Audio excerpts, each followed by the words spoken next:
What is up, Daddy Gang? It is your founding father, Alex Cooper, with Call Her Daddy. Are we ready? Okay. That laugh. I'm like, I know it so well. It's like so weird to be in person with you now. Okay. Kristin Cavallari, welcome to Call Her Daddy. Thank you. I have always been a huge fan. Laguna, The Hills, owned all the DVDs, would watch with my sister, would binge watch. But another reason I was super excited to have you on was because I follow you on social media. Oh, thanks. I respect everything you're doing, your career, but specifically with your children, you deciding to not really show them and keep that part of their life private. I mean, I really respect it. Thanks. How did you decide to take that approach and protect your children by keeping them off social media? Well, thank you, because a lot of people don't understand it. But if you go back to when I first joined Instagram, Camden, my oldest, is on there when he was a baby, a little bit. Okay. And then we just decided that we wanted to give them the opportunity to make that decision. You know, my kids may want no part of being known or whatever, and I want to respect that and give them that chance to decide when they're old enough. Yeah, I feel like that's like a huge debate on social media because so many people with social media are posting even like their infants. Yeah. And then there's the debate of like, wait, that's kind of fucked up because they don't have a say, and now their whole life is going to be documented, and then they're going to get to high school and people are going to be like, I have all these Instagram photos of you. But I think it's a really good decision, and I definitely want to do that when I have children. When do you think they'll get on social media? I hope not until they're like 20. You're like, I'm not giving them a phone. They're never going to be. 16, I'd say, is Yeah. probably realistic and, you know, long enough where hopefully they have decently thick skin and can handle some criticism, because ultimately, like, that's my biggest concern with it is just how nasty people can be on social media. Ruthless. So yeah, and when it's your kids, it's like, oh, I want to do everything to protect them. Daddy Gang, my main business goal for the rest of the year is to consolidate, streamline, and just honestly make things easier for myself as I continue to grow my business. And the way that I approach this is by having all of the right tools in one place to maximize my efficiency. So you already know what it is. Call Her Daddy is brought to you by Shopify. Let's all channel the back to school energy that September brings us naturally. There is no better time to get organized and to start fresh. Even though I'm literally not in school anymore, I still have that ingrained in me, right? Whether it is launching that side hustle that you've been dreaming about or finally upgrading your current business, Shopify makes it so easy for any business owner to hit the ground running. With everything in one platform, you can plan your next drop, manage your inventory, and sell online or in person without missing a beat. Maybe it's just you with your business. Absolutely no problem. Shopify basically operates as your back office, replacing the need for a full staff to oversee your operations so that you can stay focused on all the things that really require your attention. I personally use Shopify to run my business. And what I love, truly love most about it is the simplicity. Shopify is so easy to use, which takes away all this like guessing and wasting time trying to figure out how to navigate a platform. They do it for me. The dashboard is sleek, clean, and uncluttered. It makes it really easy for me to track sales, explore customer demographics, and update whatever is needed for my last drop.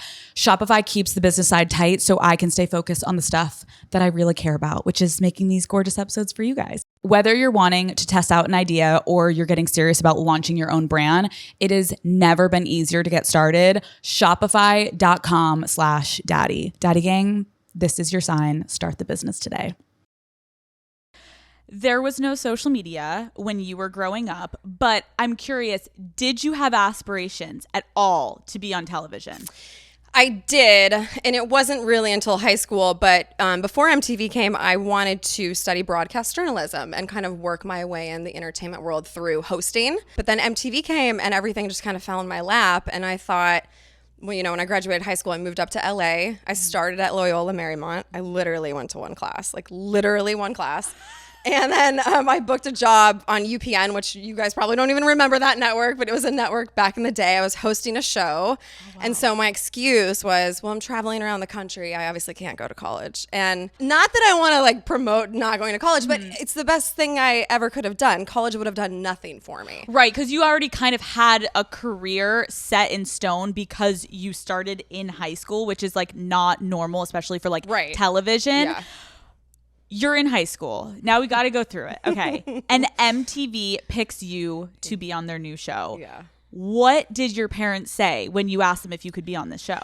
Well, so I was living with my dad in Laguna Beach. My mom was in a suburb of Chicago. My mom definitely had reservations because at the time, MTV was a little scandalous at the time. You know, that was right after the Janet Jackson boob thing happened at the Super Bowl. And they didn't have the best rep. And so she was a little worried, but my dad was all for it. And because I lived with my dad, I'm pretty sure I only had to have my dad sign off on it. You're like, Mom, I'm not even doing Sorry, it, Dad. Mom. Why do you think your dad was okay with it? I think he saw the opportunity, you know? I mean, he just did. And well, also, none of us knew what the show was going to turn into. No. You know, my dad probably at the time was like, oh, cute, a little home movie, no problem, have fun. Wait, it literally probably was like a school project, Dad. No, it just literally. happens to be from MTV. And it's crazy because reality TV really, like, no one had gotten famous from that yet. Yeah. So it was kind of like an undiscovered concept. So I can kind of understand why parents would be like, sure. Yeah, it wasn't like it is today. No one knew, you know? I mean, Totally. Obviously there was the Real World at the time. I think The Simple Life had already happened and maybe the Osbourne show, but other than that, there was nothing really. Totally. So yeah, this was uncharted territory. We had no idea. I'm trying to picture myself in high school getting cast on a show. I would have failed out. I would have dropped out. No because, way. Dude, You would have been like how me. did you? No, you would have fucking crushed it. Sure, that's the point though. I would have been like, I'm obsessed. I get to go party with boys. Like, how the fuck Yeah, did that it was just, me. Okay, I was wondering, like, did it fully take over your life? Oh, I mean, yeah. Well, yes and no. Yes, in the sense that, yes. I mean, that was like what everyone in Laguna Beach was talking about. We filmed every weekend for like 9 months or something. But because we were still in high school, I mean, I was actually going to class still. And so during the weeks, you know, my life was normal. I was going to school, doing whatever I was doing. And then we would film, I think sometimes Thursdays, but mostly Friday, Saturday, Sunday. When you came out, did people that were in your school that weren't on the show treat you guys like No, okay. different? So what happened was the first season, everybody auditioned, right? Everyone did. Well, and then when those people didn't get it, fuck MTV, blah, that whole thing. And then those people were on season 2. And I was like, oh, really? Right. Fuck MTV, huh? That pissed me off. But I mean, it's understandable. Totally. And then when it aired, the first season aired, I was a senior in high school. Talon and I were. Everyone else graduated, went on to school. That was the one time the freshmen coming in looked at me a little differently. And I was like, okay, this is weird. You talked about the fact that your relationship with your dad was hard to heal in therapy. When you were growing up, what was that core issue between the two of you? Well, my dad wasn't around a lot, to be honest. We were living in Connecticut before my parents got a divorce, and my dad had moved to Colorado. I think I saw him maybe like once a month, like for a while. And then in Colorado is when my parents got a divorce, and my dad shortly thereafter moved to Laguna Beach, and I was still in Colorado. Then my mom got remarried and I moved to Chicago. And then my freshman year of high school is when I moved to Laguna, moved in with my dad, my stepmom, who was 20 years younger than my dad, and my brother at the time, who had also been broken up with. Okay. He moved to Laguna when I moved to Chicago. And honestly, my dad and I were just never close. And I just remember in high school, I never wanted to be home. Like, I just never wanted to be around that environment. So that's why I think I fell into like friendships a lot and going out. I was kind of the party girl, and I was just, you know, that's where I found connections. Did you want to move to Laguna? I sort of had to, because I was getting in so much trouble in Chicago, and I had a major issue with my stepbrother, and like all of the pieces just fell into place for me to move. My mom wanted to ship me off to boarding school, and my dad said, let me give it a go. Let me see if I can control this wild beast. So I moved to Laguna my freshman year of high school, and honestly, the best thing that's ever happened to me. What were you confident about in high school, and what were you insecure about? Well, it's funny because on Laguna Beach, everyone thought I was a super confident kid. And now that I've had to go back and watch the episodes for my podcast, I don't see a confident girl at all. I see actually someone who's incredibly insecure. You know, that saying, confidence is quiet, insecurity is loud. Well, I was that, you know, I was overcompensating for my insane amount of insecurity. And so I think most kids are a mess. You know, most high school kids, you don't know the fuck you are at 17 years old. But I think really probably because I didn't have a family member in my life that I was really close to. My mom now is my best friend, but at the time we were not close. Wasn't living with her. You know, I never wanted to be home. So I think that was probably a large part of it for me. That is really interesting because I think like watching it back, sometimes when you're in your head about whatever your insecurity is for you, you're like, I kind of feel like I'm alone out here doing my fucking thing. You kind of just have to fake it till you make it. Exactly. Was there anything when you were social with your peers that you were insecure about? No, I mean, that's really where I kind of found my identity, I think. And so I moved around a lot growing up. And I think because I was always the new girl, I was a survivor. Like you could throw me in any situation and I was going to figure it out. I knew how to navigate through situations. That's maybe where like the confidence came from, because I wasn't someone who's going to like, you know, crawl in the corner and suffer. I was like, boom, here I am, let's go. But I was faking it though. That makes so much sense. I can completely relate to that, where you're like, I'm about to walk in this room and I have two options. And so sometimes being like the loud one, it just gets you in the door, and it immediately, if you exude confidence, eventually you're going to fucking be confident. Yeah, exactly. Yeah. If you had to guess, who would you be now if the MTV cameras never showed up to your high school? Oh my God, I love that question. I mean, I think, wow, if I was never on Laguna Beach, I probably would have gone to school and, you know, studied broadcast journalism, hopefully would have worked my way in still. I don't know. I feel like in a lot of ways, I probably wouldn't be as far along on my journey as I am today, because ultimately being on TV at such a young age and going through everything I've gone through over the years has really forced me to grow up a lot, I think. The older we get, we realize life is building blocks and everything starts to make sense. And so I feel like just everything that I've been through, like, I feel like this was supposed to be my journey. Totally. So I can't, it's hard to sit here and be like, well, if not, because I just feel like I was destined for this. I think a lot of people are fascinated because, like you said, high school is hard enough. Like, high school is such an awkward time. You're trying to figure out who the fuck you are. You're dealing with peer dynamics, family dynamics. How did it feel? And I think this is where we all are so fascinated with it, because it's really not natural to have grown-ups with cameras in your face. Like, I feel like your scenes were always like you chilling in bed with Alex in the morning, like discussing what happened the night before. But it's like, how did it feel having these grown-ups come into your life, stir up drama, and kind of like manipulate these storylines to get a good show going when you're in high school? Yeah, it's a weird dynamic when you really explain it like that. I mean, my whole life I had trust issues, but then really when you're 17, 18 and you have adults taking advantage of you and manipulating situations and in a lot of ways just straight up lying to your face, I mean, that'll rock your boat for sure. Trust is like my biggest issue with people.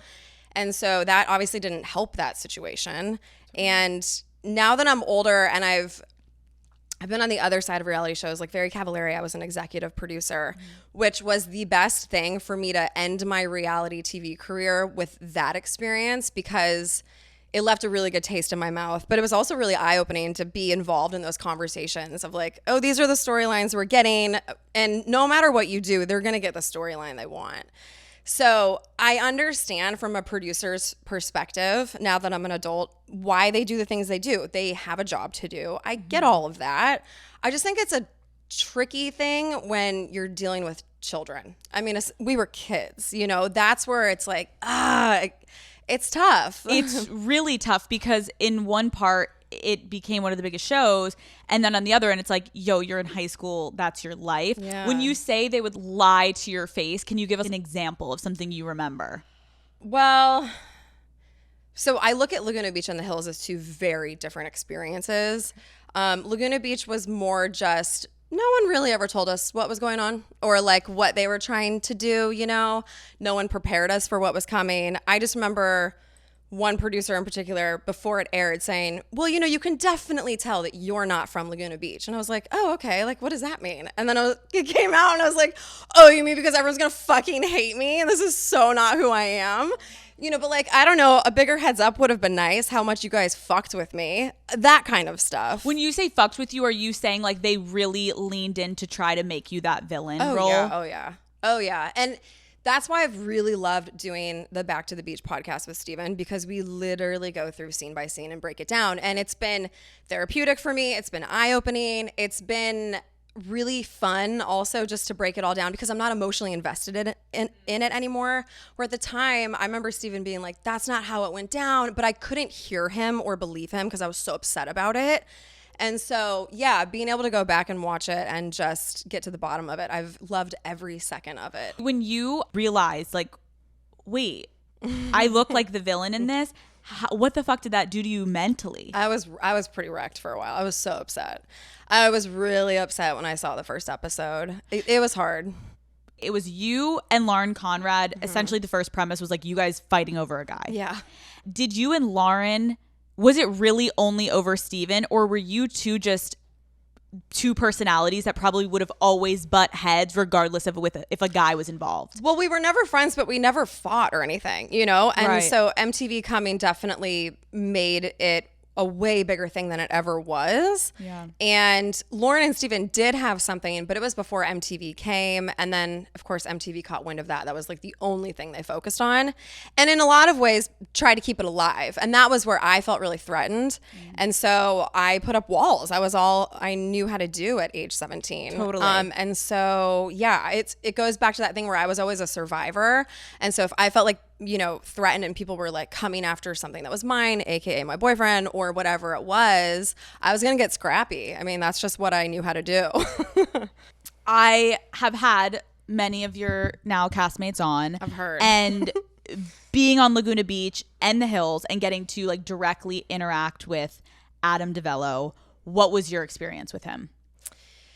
I mean, it was never great. I had my issues with Adam without a doubt. And again, I mean, I kind of said it earlier, but I understand now as an adult why he did the things he did. It's not that I agree with them, but I mean, he had a job to do. I think my biggest issue with what Adam did was he would create these storylines on the show that were bullshit, but then he would go and feed them to the tabloids. So not only are you living this shit on the show, but then I'm having to answer questions in the tabloids and people are painting this picture of me, which isn't true at all. And again, I get it because the tabloids fueled the show. And, at the end of the day, it's all fine. It's all worked out. But I had my issues with Adam for sure. I don't think he's a good person, but I think he's a great producer. I'm actually kind of upset though because Steven and I were supposed to have him on our podcast and he, had us going around and around and around. And then 2 days before we were supposed to film, he pulled out. And it's just shitty because A, you could have told us up front, and B, he totally opened up my career, right? Started my career. But we also started his career. Like without the cast of season 1 of Laguna Beach, Adam wouldn't be what he is either. So I just felt like, why can't you come on? It's a mutual respect thing.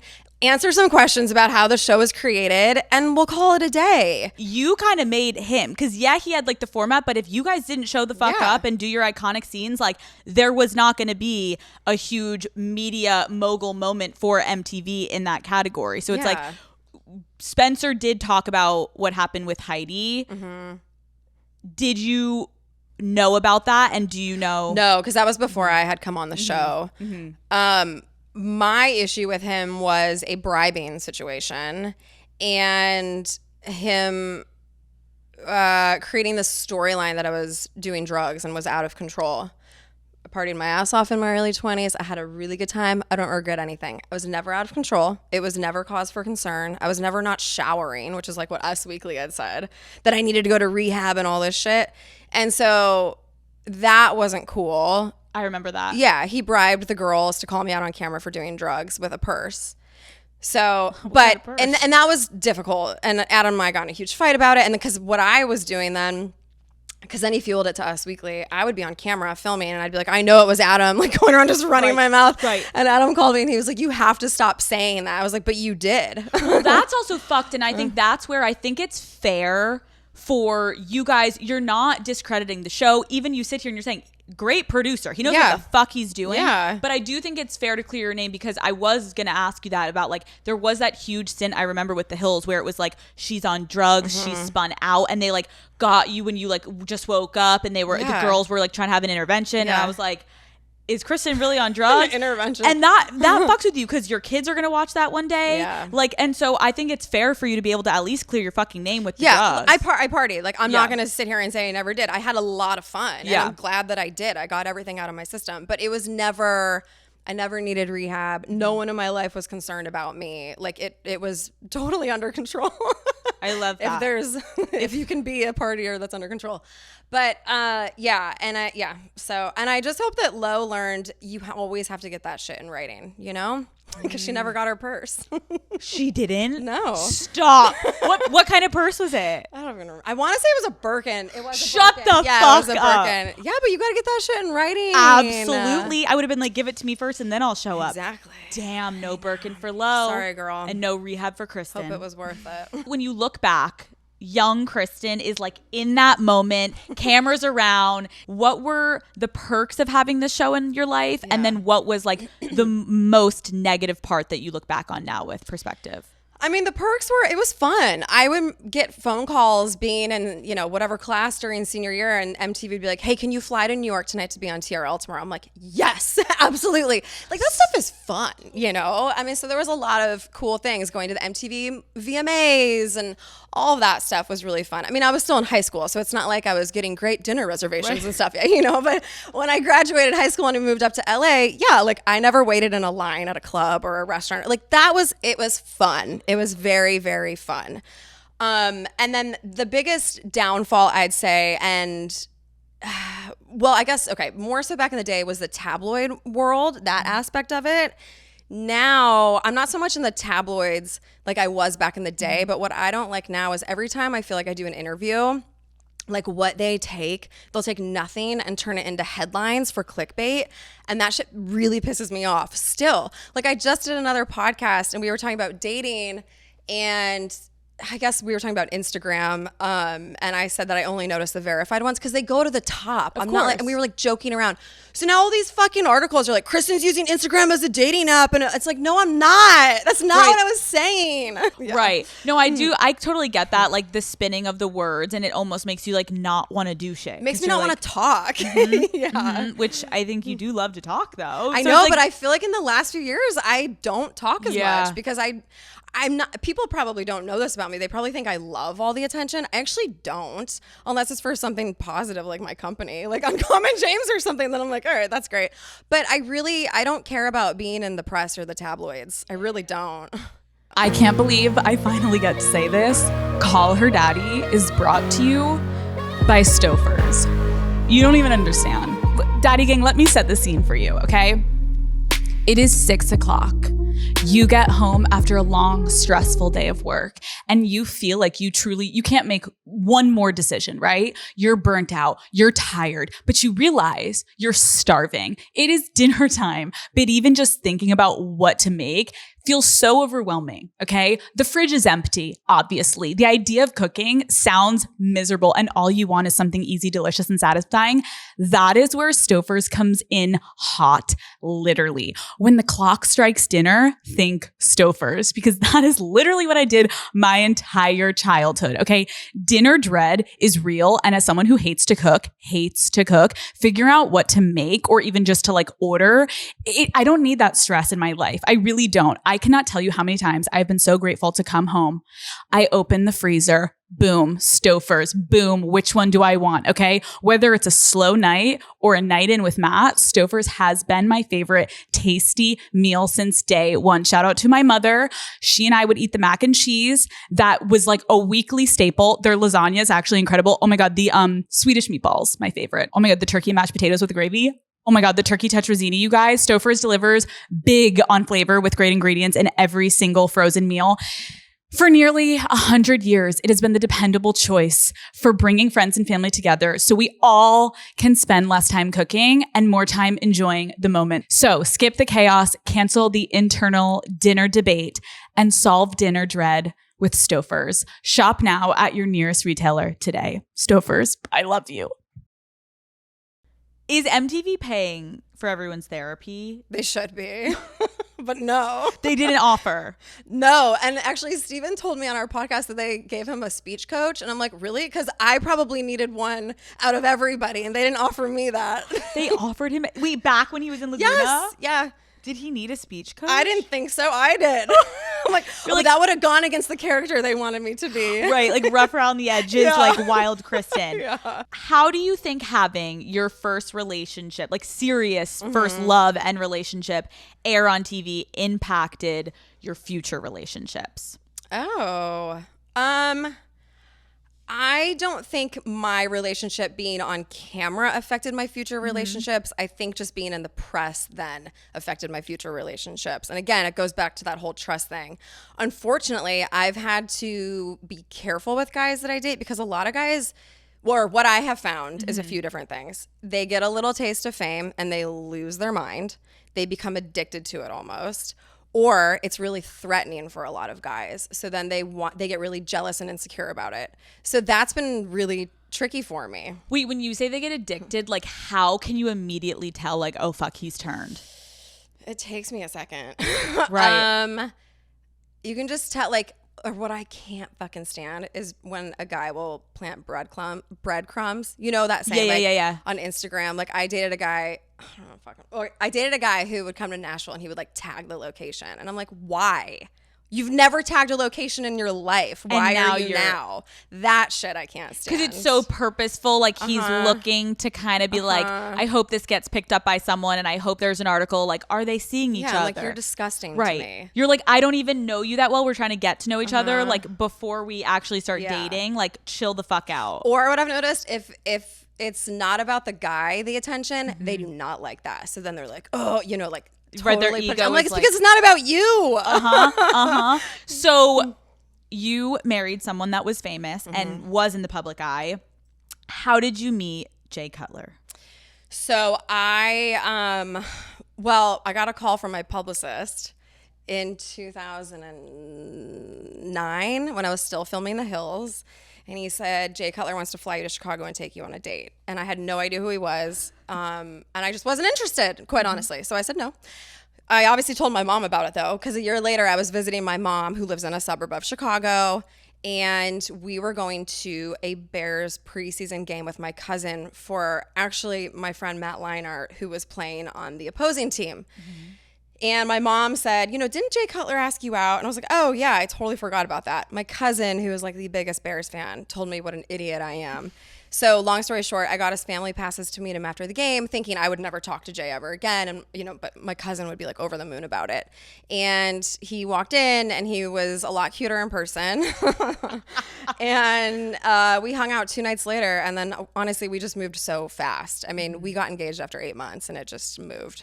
What initially attracted you to him? So at the time, I remember my life felt very claustrophobic living in LA. I couldn't leave my house without a million paparazzi every day, and I just was over it. Every guy in LA I felt like was a little bitch, to be completely honest.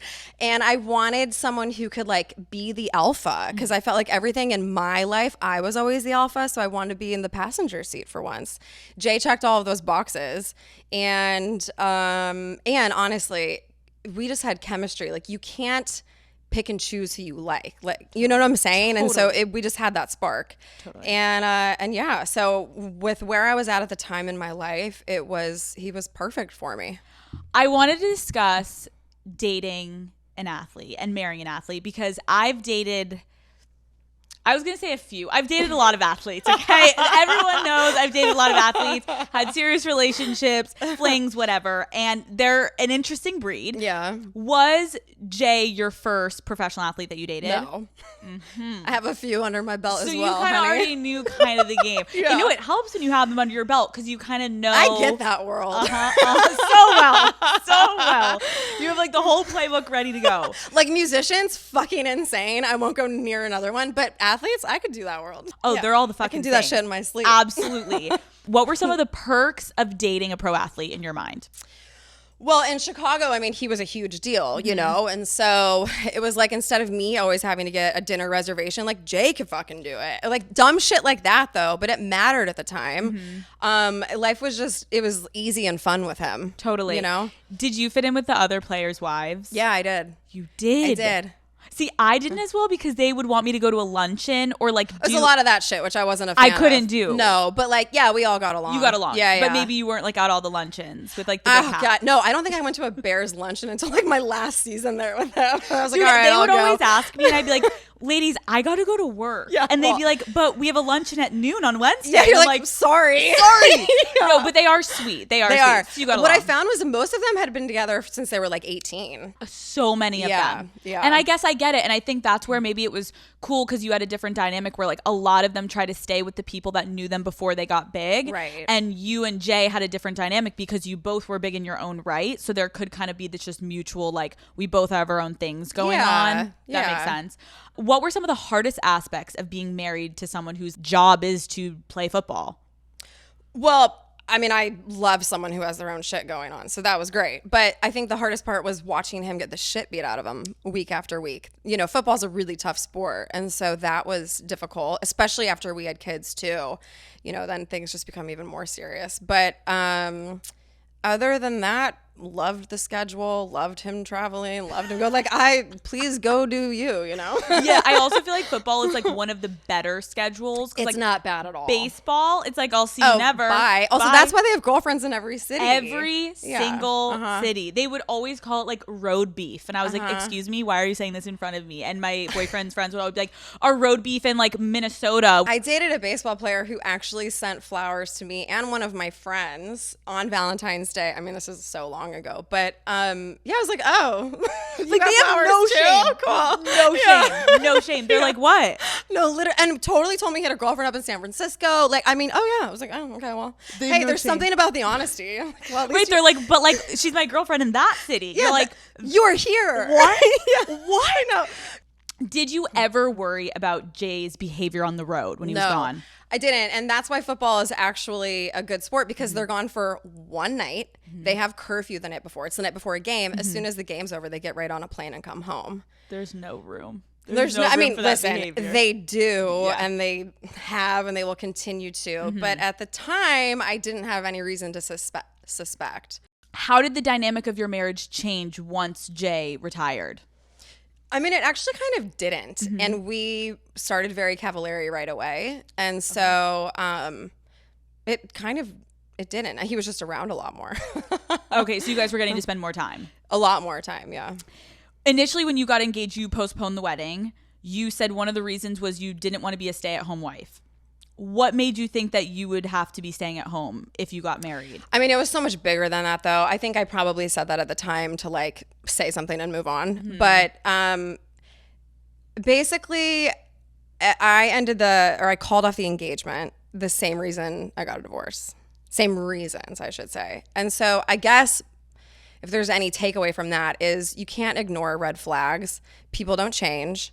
And you got to trust your gut. I was 23 when I met Jay. You know, I was a baby. And at the time in my life, getting married and having kids was the next natural step. I'd gotten everything out of my system. And I don't regret anything at all. And I'm thankful for our time together. But yeah, I just think, you know, now I'm so different dating. I see shit a mile away. And now it's like, no, I'm actually not going to put up with that. Because you know what it is now for me? It's a huge turnoff. Instead of being like, oh, well, you know, maybe he'll change. Maybe I could fix him. It's like, nope. Goodbye. Totally. I don't have time for that anymore. You say it wasn't because of loss of love that you guys got divorced, Yeah. but because you couldn't be in a toxic relationship anymore. What was toxic about it? So here's my only thing. Because I have 3 kids with him, I'm very careful about what I say. If you and I didn't have microphones in front of us, I'd fucking tell you. But, that's their dad. And my oldest Googles us now. And I just want to be very careful. My mom never said anything bad about my dad growing up. And I really respected that. And I want to be that kind of mom. And even if I don't say anything, the headlines will say I fucking trashed him somehow. So I just... it was toxic. I think period, end of story. That's all I kind of need to say. When did your family and friends realize? Forever. They did? The okay. time. Because I know sometimes you can try to hide it because okay. I kind of hid it from some of my friends. My mom knew every step of the way, and my best friend Stephanie, who's in Chicago. But Justin, my best friend, he didn't realize it until he moved to Nashville, and then he saw it firsthand. When you get to a place where you are trying to hide stuff from your friends or your family, that's also a red flag for yourself. Totally. Of why aren't you telling your friends? It's so true. And then it's to get out. And then it's almost harder once you're so deep in it by yourself that then to you're try a to lone ranger just on your own island. And then you're how do I even tell my friends because I've been faking this for so long? But you're saying your family knew, so you weren't fully alone. Yeah, my mom knew. And because my mom went through some similar stuff with my dad. She was actually the perfect person for me to have because she understood what I was going through, and so that was good. I also think it's really important if you do have issues with your dad, for obviously for girls especially, to work through that shit before you get married, because otherwise we end up with our dad. When you think you have any fucking issues with just even your family, your parents, that shit, if you don't work on that, you're about to turn right around and do the same fucking shit. Yeah. And so it can be a little bit of a daunting process, but you have to work through it or you're going to marry your father. Exactly. When you are breaking up with someone, it fucking sucks. Yeah. Even if you... No matter what side you're on. No matter what side. Yeah. And what is worse, especially with social media, is it's hard to see someone move on. Yeah. How did it make you feel, or does it make you feel if you still see, or if he's out with other people, I hope that he finds someone. Yeah. I really do. I mean, I want him happy. Yeah. My kids benefit from that, So I hope that he gets remarried, and I mean I really do. Obviously the first time I heard about it stung a little. Yeah. That's anybody, but totally. And I'm friends with almost all of my exes, and I think that that's a good thing. I really value the time I've had with everybody. I've learned from every relationship I've had, and I really want all of my exes to be happy and be in a great relationship. For young women listening, it's fucking hard to end something that, especially I'm sure when you have children, you have deep ties with someone, there is love there because what you've created, the world you've created with this person. But when you know something's not right for you, how did you mentally work through ending it officially? Because that it's scary. Is hard. It's really scary. I mean, it took me a few years to actually pull the trigger, to be honest. For you, was it just time, or were you finally okay, something happened, now I'm going to do it? No, it was more just time. It was nothing major happened at the end, It was just time. And I remember always asking my mom, well, how am I going to know? And she would be like, you'll just know. And I did. I just kind of knew. And, it's the scariest thing. It's also the saddest thing. I mean, it's so many emotions, but it can also be the best thing, And so I really don't think anything good comes easy, really, with anything in life. And so, but also you don't want to just make an impulsive decision either. And I think that's why it's important to write it out. I've also seen couples that have worked through shit and come out on the other side, So, I mean, I think with any relationship, you just have to realize what are deal breakers for you, what's important to you and what's not. And I was really unhappy. I mean, and that was the bottom line. And I was in an unhealthy relationship. And so that to me is not worth it. Also, I didn't want my kids thinking that was normal. And, I wanted them to see me happy and see me eventually, not right now, but eventually see me with someone who really respects me and treats me the way I need to be treated. Call Her Daddy is brought to you by Libre by Yves Saint Laurent. Looking for a new statement fragrance? YSL's iconic Libre collection is everything you have been looking for to turn heads and feel your most confident. I feel like vanilla fragrances are all the rage right now, and YSL's Libre Eau de Parfum Intense is the best one out there if you're looking for something that is subtle, delicious and sweet. You cannot go wrong, Daddy Gang, with Libre by Yves Saint Laurent. It truly smells so good. And of course, the original Libre Eau de Parfum never misses either. That iconic fragrance is infused with lavender and orange blossom, and it's the most amazing warm floral for every day. Daddy Gang, I have truly never gotten more compliments in my life than when I'm wearing something from YSL's Libre collection. Listen, I may be showing up somewhere rocking a sweatsuit, but even if I don't always look completely put together, you better know I'm always smelling good, okay? I always smell put together. The scents are warm, they're cozy, and just always feel sexier when I'm wearing something that smells amazing. Matt loves the vanilla flavor, so I can't wait to wear the Libre Eau de Parfum Intense next time we have a date night. Having a good signature scent has been a mission of mine for a while now, and I have finally found it. So if you're looking for something that is subtle, delicious, and sweet, you cannot go wrong with Libre by Yves Saint Laurent. Shop now at Sephora. Okay, you are now recording a Laguna Beach rewatch podcast with your ex-boyfriend in high school. I don't know if I could ever fucking sit down with my ex-boyfriend and be like, and also the fact that you have to rewatch it. I know. It's like, holy fuck. Do you see yourself ever hooking up with Steven again? No, I went to dinner with him almost 2 years ago and we kissed, which was fun. I mean, we had a couple drinks and it was just fun, you know? Right. And then I was actually dating someone at the time. You know, I'm just making up for lost time. And so I think that was kind of what the issue was that I was dating someone else and it just kind of just didn't turn into anything. Do you feel like you guys are like, because you know how everyone's like your first love? Like, yeah. Do you think there's any way you would explore it again? No, I really, once I'm done with someone, I'm done. It's like a light switch flips and I can't go back. Are you guys having that moment? I actually feel like this is something I would think about in high school. It's like, are you guys having any of those moments where together you kind of regress back to the high school version of yourself together? Because do you even know adult versions of each other? Well, we've kept in touch and we would hang out a little bit before I got married and stuff. But, and I think, had we not gone to dinner almost 2 years ago, I don't know that the podcast I don't know that we would have, well, I'm sure we would have had the same chemistry, but it put me at ease because I was like, I know that we still can, you know, banter back and forth, have fun together. So that was a good thing. You need to take us through the last date you went on. Okay.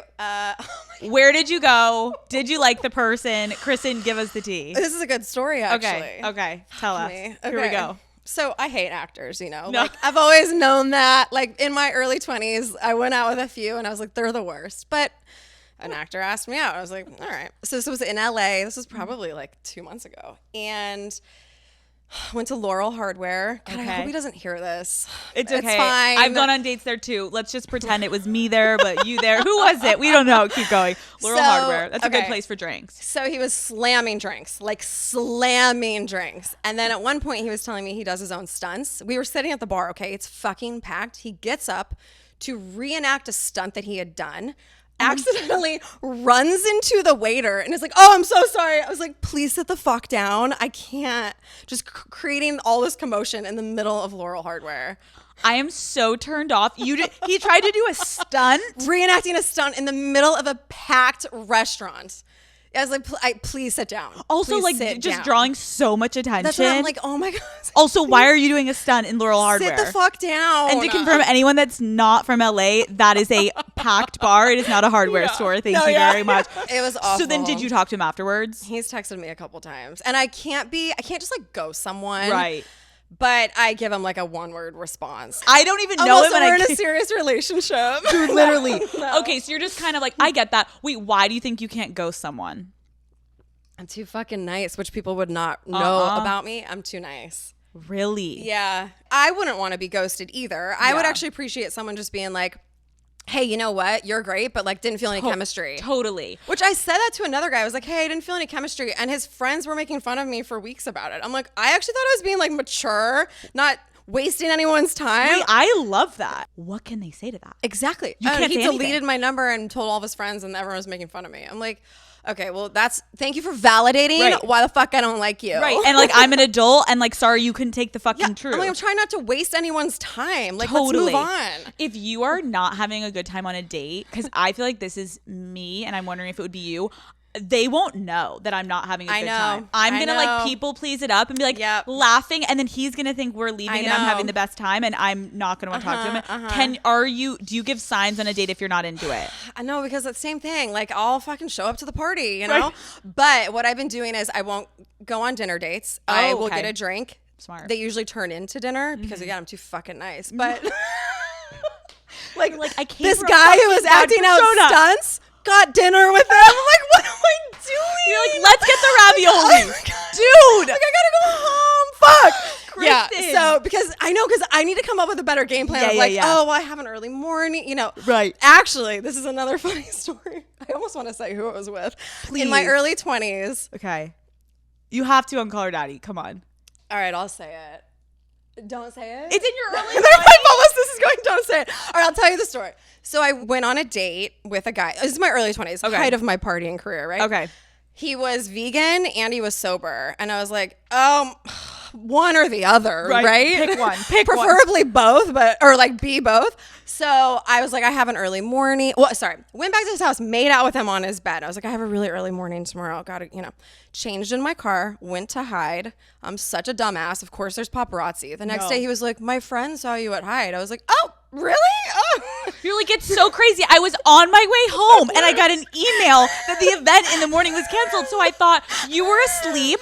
I'm going to go to Hyde. I felt so bad. I felt so bad. And he's really cute. But like at the time in my life, totally. Like, I'm eating meat and I'm drinking a lot of alcohol. Like, we can't do this. No, I actually respect the honesty though, because I have done something similar where like, if they're just not on your wavelength, and especially when you're in your early 20s and you're like, I am going to every club. I want to be known at that club. My job is to go out right now. I don't think you understand that. And so it's like, even if they're a great guy, maybe if you met him later on. By the way, I've seen him not that long ago, but like, great guy, totally. Like just not meant for you. No.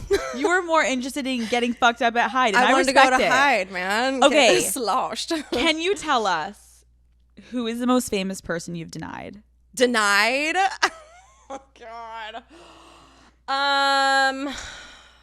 What about initials? Your publicist is having a panic attack.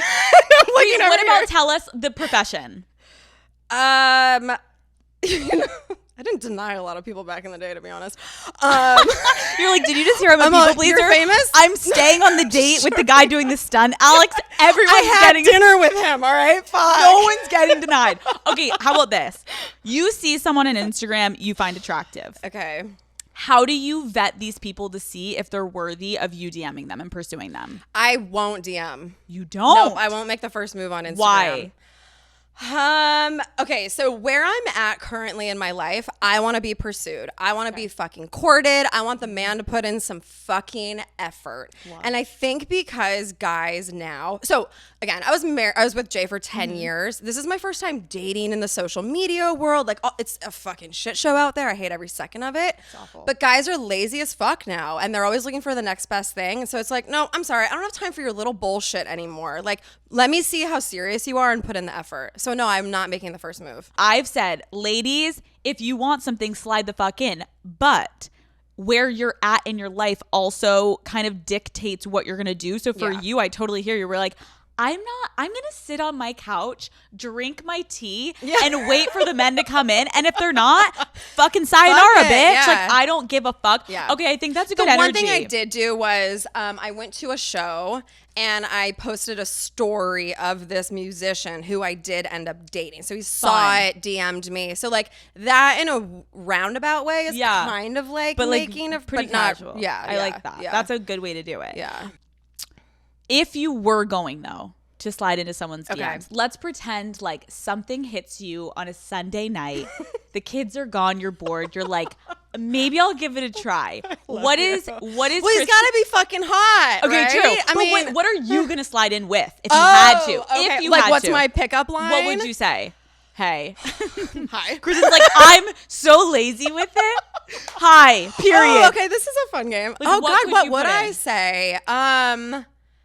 It really depends on the guy, the situation, where he lives. Like, if he lives in Nashville, like, it would be different than if he lived in LA, right? Totally. So it would be, I don't know. Like, shit, I don't know. Because, like, Nashville, you could be like, something about like do you go to like exactly, something about something like dumb location? like that. Yes. Yeah. Or like, hey, like are you in Nashville? Like Yes. something like that. Yeah. If they're in a different state. Yeah, then it's like LA. I come out here quite a bit, so I can be like, I'm gonna be in LA and blah blah blah. Like, what are you up to? Yeah, yeah. I I like do that. have good game. Like Oh, that we know. I know. We know. Thank you. We watched I it. Still got it. You didn't need to confirm. I do know that. That's what I think. That's the best part. I remember watching on the hills when you came back, and you with Brody. He was like drooling because it was just like you know how to get the guy. Sweet Brody. Love him. Do you think that would ever go anywhere ever again? No, I just saw him actually, and I met his new girlfriend. Oh, nice. I love Brody, Yeah. but no, Brody's the only ex I ever went back to though, and it was because I was filming The Hills. Interesting. Although on the show we didn't actually date, but we hung out a little bit. I can't remember how it all, but what you saw on the show was all bullshit. Like he and Jade pretended to break up, but they never actually did. Like all that. Dude, those fight scenes. I was like, Kristin, how do you get yourself riled up to just scream at these? Is it easy for you to get riled up though when you're filming now? Not anymore, but like Yeah. back in the day, oh yeah. When you showed up, I forget the scene, but you showed up. Oh my God, I remember your hair looked great. You were looking great. You showed up and you're like, you want to Oh my God, that that scene. you came The at me like piranha. fucking piranhas. God, I know. I was hammered. I watched that back and I was like, Heidi and Spencer was my first day really filming. Heidi and Spencer came with bottles of tequila and it just went south. And when they showed You know up what with I was tequila. mad about though? So before I started filming, Audrina and I talked about how we know that they want us to fight and, you know, they want you to go after Justin Bobby and we're not going to fall for that shit. I was like, yeah, no, we're not. Woo. And then we're filming and she comes up to me and picks a fight. And I was like, what? So that's why I was like, so it's going to be like that? So I was like, what the fuck? We just had this Dude, conversation. That makes so much sense. Oh my God, I forgot that. So it's going to be like that, Yeah. really? Yeah. You and whatever 'Cause I came was back, like, fucking piranha. Am I crazy? Fuck all of you. I was like, game on. That actually makes a lot of sense how you got that riled up in that Yeah. scene. Guys, just Google Kristin Cavallari. You came at me like fucking piranhas and you will watch the glorious moment that Kristin almost loses her shit. But it truly was such an iconic moment. And also, that's so good to know you were hammered because that line was so iconic. I'm better when I have a little buzz. Like that shit just comes out of my mouth. See, sometimes people look like idiots. Kristin's like, give me a fucking tequila and I will rock I your perform fucking way better. I love that. Okay, when you're looking at someone's Instagram, now that you're learning how to date with social media, what is a photo? That laugh, guys, I can't. I feel like I've heard that since I came out of the fucking womb. I'm obsessed. It's the giggle. It's the cute one also where the guys are endeared. And then it's also like sinister for women being like, oh my God, is she going to cut my face off? She's Or do I actually love gonna her? kill me. Okay, wait. If you're going to a guy's Instagram, he DMs you, you're like, okay, what could be a photo that you see that you're like, absolutely not? Like a shirtless selfie. The model photo. It's like Yeah. Like, sorry. I gym can't. selfie. Yeah, no. We don't need to see it. No. Be a man. A manly man who's not taking fucking shirtless photos in the mirror. I agree. We don't. Flexing your abs. We don't need to Like, see it. Cool, bro. No one cares. I agree with you. Mine were the fishing photos when they're like holding the big fish in the photo, and I'm like, sir, what the fuck? That's your thing. Like I can't take it. That's I'm from the so Northeast. great. Okay, to be honest, I would actually love to find someone who's not on social media, or maybe they have one, but like they really don't post. That's the goal. like that kind of stuff. That's the goal. Yeah. When I met my boyfriend and I was like, "What? Show me your Instagram," and he was like, "I don't have one." And I was like, like I will marry you. "You officially have a second date, Yeah. buddy." It was See, that that's was so nice. You're gonna find it. You're Yeah, gonna find it. I think so too. Does someone's prior dating history in the industry affect if you're gonna pursue them? I would be lying if I said not at all, but if you've dated some fucking trash buckets, yeah, it kind of stands out. Give us the definition of a trash. Just like a trashy girl. Got it. Yeah, like that. Because then I'm like, why would you be into me? Mm-hmm. I'm not saying I'm a fucking saint, but you know what I mean. Like, I'm not saying I'm not trashy too, but I have like my own category of mindset. No, but I get what you're saying. If like you can tell the vibe of someone, if they're dating someone completely different, like you're like, I have my business, I have my kids, like I don't got time to bullshit. Exactly. Like I'm just at a different phase in my life. The shit I put up with when I was 21 is totally different than I will now. What is a non-negotiable for you now in a potential partner? A non-negotiable is someone who cannot take any accountability and who is insecure.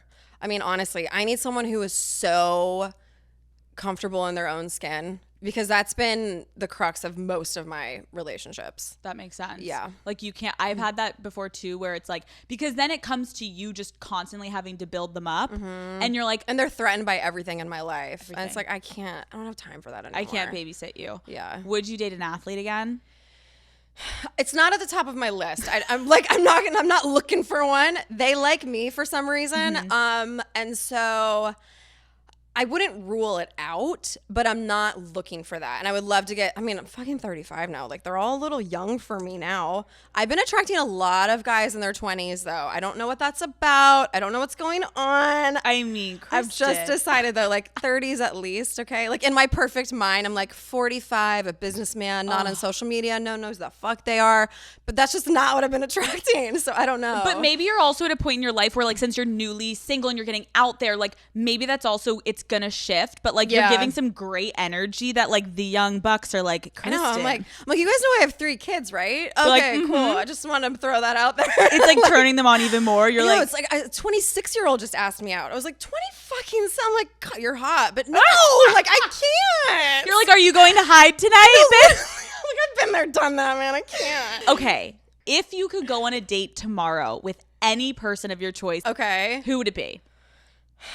Like maybe celeb crush. Alexander Skarsgård. Is that how you say his name? Who is that? Oh, wait. Google him. Someone Google him, please.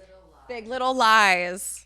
Yes. I mean, maybe his character wasn't the best in that show, but you know, he's Hot, been in other hot. shit, Yeah. right? You're like, I don't want to. I'm not. base that off of that character. You're like, it's not because of the character. It's because of him, guys. Like, don't wow, get it you twisted. really worked through your shit. No. Okay, that's a good answer. Okay, as we wrap up, you are everywhere. I feel like when I was prepping for this interview, I'm like, I can't keep up with Kristin Cavallari enough. Do you feel exhausted by the fact that your income and your job is slightly dependent at times on you being in the public eye? Yeah, I do, because honestly, if everything went away, I would be okay. But now that I'm a single woman, especially supporting 3 children, I have to keep my money coming in, right? Mm-hmm. And so, yeah, it's kind of but in the same breath, what I'm doing now, I really love. Like the podcast, for example, I've really enjoyed. And I do feel like because I live in Nashville, I can kind of separate a little bit and I go back to a really normal, peaceful life. And so I actually think I have a really good balance with everything right now. I think that's great. Yeah. And being on TV, sometimes I feel like we get a version of you. Like you said, I just learned that you weren't like the most confident girl in high school. And it's helpful to hear you be able to kind of like debunk those myths about yourself through time. What is something you feel like people don't understand about you that you wish you could just like set straight and they understood like who Kristin Cavallari is? Well, I think there's obviously a lot of sides to my personality. I do have that like fiery go-getter part that I think a lot of people do see. Mm-hmm. I also can be very shy and very reserved. I'm a homebody. I recharge by being quiet and having alone time. And I just think people would be surprised at what a normal life I live. Like people always assume I have chefs and nannies and butlers. It's like, I don't have any of that shit, you know? And so I think, I don't know. I think I'm way more normal than people probably think. No, I love that you're explaining that because I think also like you could be in LA going to all the places, getting paparazzi'd all the time. Yeah. Like it takes someone to like specifically try to like maneuver the world and not be photographed all the time. And there's ways to do it. There is. Yeah, there is. But it's cool that you're like living in Nashville. Because isn't your house like not? Yeah, I'm actually like 35 minutes outside of the city, like out in the country. So you're living a pretty normal life when you're there. Yeah, I am. And the other thing too is like I'm not seeking press. Like obviously I just did this video for my company with Tyler Cameron for Uncommon James, which I knew would get press, but that's different. That's for my company. I'm not like out there trying to like be in the press and be in the media and like only date someone famous and like I don't think like that. And so and I think because I am in the press a lot, like, and I actually roll my eyes at that shit. I'm like, how the fuck are they creating a story out of nothing? I actually just had to like talk myself off the ledge the other day because I was like, okay, look at it this way. At least you're being talked about. People care. It's like, you know, I have to just kind of like turn the narrative around in my head, because otherwise I'll drive myself insane. Do you think it's helped you though that you have now this brand that like now you're not just fully, it's not all about Kristin and who she's dating and your love life and your social life, because that's what it originally was. And now you have something you're like, no, this is my business. Yeah. And this is like something that's completely independent of who I'm dating. Yes. And that's how I can justify it. I'm like, well, if people are talking about me, my company benefits. And so it's all good. It's all good. Totally. Yeah. Kristin, thank you so much for coming on Call Her Daddy. Thanks for having me. You're amazing. Fun. Oh my God. We're going to have to do it again.